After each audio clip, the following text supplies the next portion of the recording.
बिस्मिल्लाहिर्रहमानिर्रहीम अस्सलाम वालेकुम। तो मेरे किसान भाइयों वास्ते एक बहुत खुशखबरी है जी अज मैं सुनाने जा रहा वा।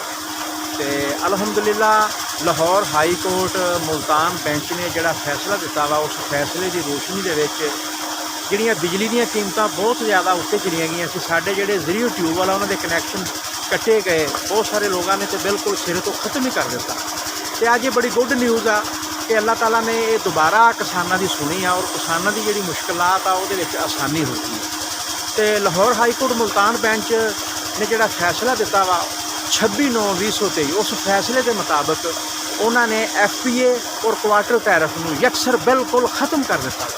जोड़ा बिल के ज़री बिल के लाके आउंदा सीगियां साडियां बिजली दी टरबाइनां ते साडे जिहड़े ज़री ट्यूबवैल आ उन्हां ते FPA और क्वार्टर टैरिफ में बिल्कुल खत्म कर दिता गया वा।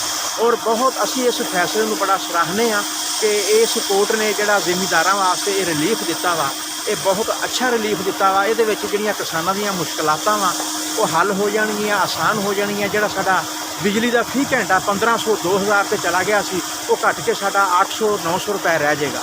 तो एक मैं मिसाल देना कि जिस किसान का बिजली का बिल 35,000 रुपया आउंदा सीगा वो घट के 20-22 रुपए से जोड़ा 50,000 आउंदा सीगा वो 35,000 से हो जाएगा। एक दफ़ा फिर मैं ये ब्रेकिंग न्यूज़ दिंदा जावां आपदे किसान भाइयों नूं कि साडे जिहड़े बिजली के ट्यूबवैल आ जिहड़ियां टरबाइनां वा उन्हां तो साडा जिहड़ा FPA सीगा और साडा जिहड़ा क्वार्टर टैरिफ सीगा उन्होंने बिल्कुल इस टैक्स नूं इस ये जिहड़े वाजबात विच लगदे सी इन्हां नूं बिल्कुल खत्म कर दिता गया वा।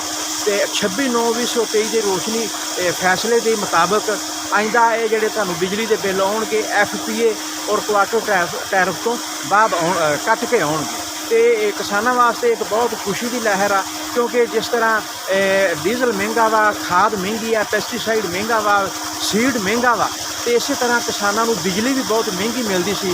तो अलहमदुलिल्लाह असीं शुक्रगुजार हाँ इस मौजूद कोर्ट के कि जिन्होंने इस फैसले की रोशनी किसानों की इस मुश्किलात को दूर किया वा। तो और आइंदा भी असीं तवक्को रखते हैं कि साडे जिहड़े हुक्मरान आ, साडे जिहड़े मौजूद अदालतां वा, साडियां हायर अदालतां वा किसानों की इस तरह दादरसी करदियां रहणगियां। तो ये नाल ही असीं इजाज़त चाहते, आप दा ख्याल रखा जो, दुआवां सानूं याद रखा जो। नैक्सट वीडियो तक इजाज़त चाहते जी। अल्लाह हाफ़िज़।